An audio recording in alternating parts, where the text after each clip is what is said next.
আসসালামু আলাইকুম। সবাইকে আমন্ত্রণ জানাচ্ছি এবি নিউজ দুপুরের সংবাদে। আপনাদের সঙ্গে আছি আমি সুমাইয়া মেঘা। টেলিযোগাযোগের ক্ষেত্রে গুরুত্বপূর্ণ এক সিদ্ধান্ত নিয়েছে বাংলাদেশ টেলিযোগাযোগ নিয়ন্ত্রণ কমিশন বিটিআরসি। এখন থেকে একজন গ্রাহকের নামে সর্বোচ্চ 10টি মোবাইল সিম চালু থাকতে পারবে। এই সিদ্ধান্ত কার্যকর হবে আগামী 15 আগস্ট থেকে, যা দেশের মোবাইল ব্যবহারকারীদের জন্য নতুন এক দিক নির্দেশনা স্থাপন করছে। বিটিআরসির ঘোষণা অনুযায়ী বর্তমানে যারা নিজের নামে 10টির বেশি সিম নিবন্ধিত করেছেন তাদের অতিরিক্ত সিমগুলো ধাপে ধাপে বন্ধ করে দেওয়া হবে। এর আগে 15 জুলাই অপারেটর সহ সংশ্লিষ্ট সব পক্ষকে এ বিষয়ে নির্দেশনা পাঠানো হবে। গত 30 জুন বিটিআরসি নিয়মিত কমিশন বৈঠকে এই সিদ্ধান্ত অনুমোদিত হয়। প্রায় 26 লাখ গ্রাহকের নামে থাকা 67 লাখের বেশি অতিরিক্ত সিম এই নিয়মের কারণে বন্ধ হয়ে যেতে পারে। গ্রাহকদের জন্য নির্দেশনা তাদের নামের তালিকা তৈরি করে মোবাইল অপারেটরদের কাছে পাঠানো হবে। এরপর অপারেটররা গ্রাহকদের সঙ্গে যোগাযোগ করে জানাবে তারা কোন 10টি সিম রাখতে চান। সিম বাছাইয়ের ক্ষেত্রে অগ্রাধিকার দেওয়া হবে যেসব নাম্বার থেকে বেশি কল বা ডেটা ব্যবহৃত হয় এবং যেগুলো মোবাইল ফিনান্সিয়াল সার্ভিসের সঙ্গে যুক্ত, যেমন বিকাশ, নগদ, রকেট। ফলে অনেক গ্রাহককে নিজেদের অতিরিক্ত সিম বন্ধ করতে হতে পারে এবং অপারেটরদেরকেও নিতে হবে প্রয়োজনীয় উদ্যোগ। জাতীয় নাগরিক পার্টির দক্ষিণাঞ্চলের প্রধান নেতা হাসনাত আব্দুল্লাহর কঠোর ভাষায় বলেছেন, যারা দেশের সংস্কার কার্যক্রমকে পিছিয়ে দিচ্ছে তারাই আসল উদ্দেশ্য নিয়ে আগামী জাতীয় নির্বাচন পেছানোর অপচেষ্টা চালাচ্ছে। তিনি অভিযোগ করেন, নতুন করে একদল মুজিববাদের পাহারাদার ও ঠিকাদারি নিয়েছে, যারা দেশের স্বার্থের বিরুদ্ধে অবস্থান নিয়ে রাজনীতি করছে। সোমবার 7 জুলাই রাত 11:15টার দিকে পাবনার আব্দুল হামিদ সড়কের শহীদ চত্বরে আয়োজিত একটি পদযাত্রার পথসভায় এই মন্তব্য করেন হাসনাত আব্দুল্লাহ। তিনি বলেন, বিএনপির এক নেতা টকশোতে বলেছিলেন বসুন্ধরাকে নিয়ে কথা বলায় তিনি ভয় পেয়েছেন। এই কথাকে কেন্দ্র করে তিনি প্রশ্ন করেন, দেশের রাজনীতি এখন কার হাতে? আমাদের রাজনীতিকে বসুন্ধরা ও এস আলমের কবল থেকে মুক্ত করে আসতে হবে। তিনি আরো বলেন, দেশের লুটকারীদের কবল থেকে রাজনীতিকে মুক্ত করতে হবে। বসুন্ধরা ও এস আলমের মতো বড় বড় প্রতিষ্ঠান ও লুটেরাদের কাছ থেকে দেশকে মুক্ত করতে না পারলে দেশের অন্ধকার দিন আরো দীর্ঘায়িত হবে। আমাদের রাজনীতিকে এই বসুন্ধরা এস আলমের কবল থেকে বের করে নিয়ে আসতে হবে। এই ধর্ষণকারীদের কাছ থেকে বের করে নিয়ে আসতে হবে। বাংলাদেশের রাজনীতি এই বসুন্ধরা এস আলমের কাছে বর্ণা দিয়ে দিয়ে আজকে এই বাংলাদেশকে ধ্বংসস্তূপ বানিয়েছে। বাংলাদেশের আকাশে সংকট ঘনীভূত হচ্ছে। আমরা নাকি নির্বাচন পিছিয়ে দিতে চাই। নির্বাচন তারাই পিছিয়ে দিচ্ছে যারা সংস্কারকে পিছিয়ে দিচ্ছে। আমরা নির্বাচন দ্রুততম সময়ে চাই। আপনারা নির্বাচন পিছিয়ে দিচ্ছেন। আপনারা সংস্কার ছাড়া নির্বাচনের রথ তুলে আপনারা নির্বাচন বিরোধী গণতন্ত্র বিরোধী অবস্থান নিয়েছেন। বিশ্ব রাজনীতির অঙ্গনে এক নতুন চাঞ্চল্যকর খবর প্রকাশ পেল। ইসরায়েলের প্রধানমন্ত্রী বেঞ্জামিন নেতানিয়াহু মার্কিন প্রেসিডেন্ট ডোনাল্ড ট্রাম্পের জন্য মর্যাদাপূর্ণ নোবেল শান্তি পুরস্কারের মনোনয়ন ঘোষণা করেছেন।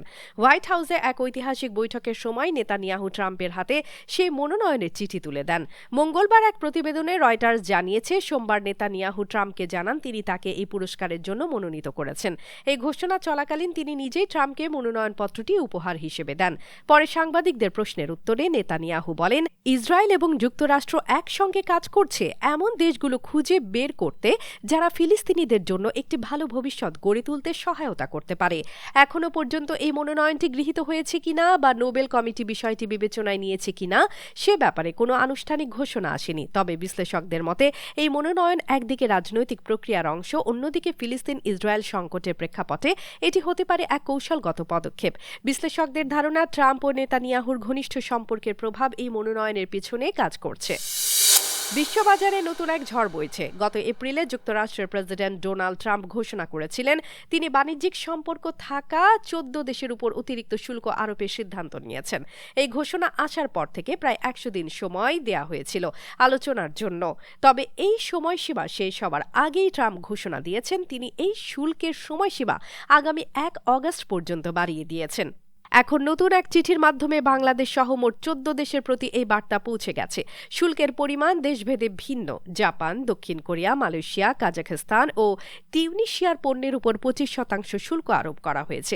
অন্যদিকে দক্ষিণ আফ্রিকা ও বসনিয়া অ্যান্ড হার্জেগোভিনার পণ্যের উপর 30%, বাংলাদেশ ও সার্বিয়ার পণ্যের জন্য 35%, ইন্দোনেশিয়ার জন্য 32%, কম্বোডিয়া ও থাইল্যান্ডের জন্য 36%। সবচেয়ে বেশি শুল্ক জারি করা হয়েছে মিয়ানমার ও লাওসের উপর 40%। বিশ্লেষকদের মতে এই শুল্কবাজির মাধ্যমে ট্রাম্প তার অর্থনৈতিক ও বাণিজ্যিক শক্তি প্রদর্শন করতে চান, যা আন্তর্জাতিক বাজারে গভীর প্রভাব ফেলতে পারে। এই নির্দেশনা অনুযায়ী এসব দেশের পণ্য আমদানি ব্যয় বেড়ে গেলে বিশ্ববাজারে মূল্যবৃদ্ধি ও সরবরাহের অস্থিরতা দেখা দিতে পারে।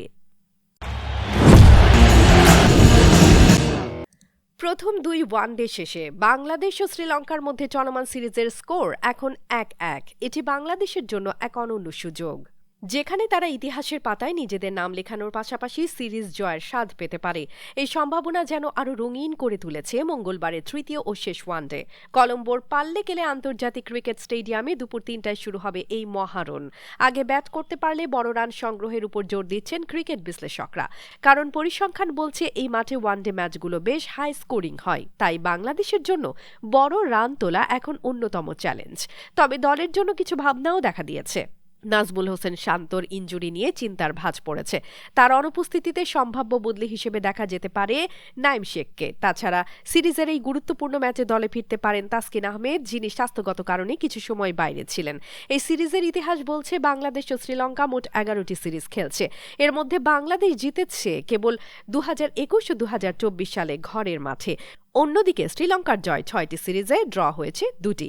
বাংলাদেশের সম্ভাব্য একাদশ: তানজিদ হাসান তামিম, পারভেজ হোসেন ইমন, নাইম শেখ, মেহেদী হাসান মিরাজ, তাওহিদ হৃদয়, জাকের আলী অনিক, শামীম হোসেন পাটোয়ারি, তানজিম হাসান সাকিব, তানভীর ইসলাম, তাসকিন আহমেদ ও মুস্তাফিজুর রহমান। দর্শক, এতক্ষণ আমাদের সঙ্গে থাকার জন্য ধন্যবাদ। আপনার প্রতিষ্ঠানের প্রচারের জন্য আস্থা রাখতে পারেন এবি নিউজে। যে কোনো বিজ্ঞাপন দিতে যোগাযোগ করুন স্ক্রিনে থাকা নাম্বার ও ইমেইলে। দর্শক, সর্বশেষ খবর পেতে চোখ রাখুন আমাদের ফেসবুক পেজ ও ইউটিউব চ্যানেলে। আমরা আছি ইনস্টাগ্রামেও। সেই সঙ্গে সবশেষ সংবাদ পেতে ভিজিট করুন আমাদের ওয়েবসাইট www.abnewsinternational.com-এ।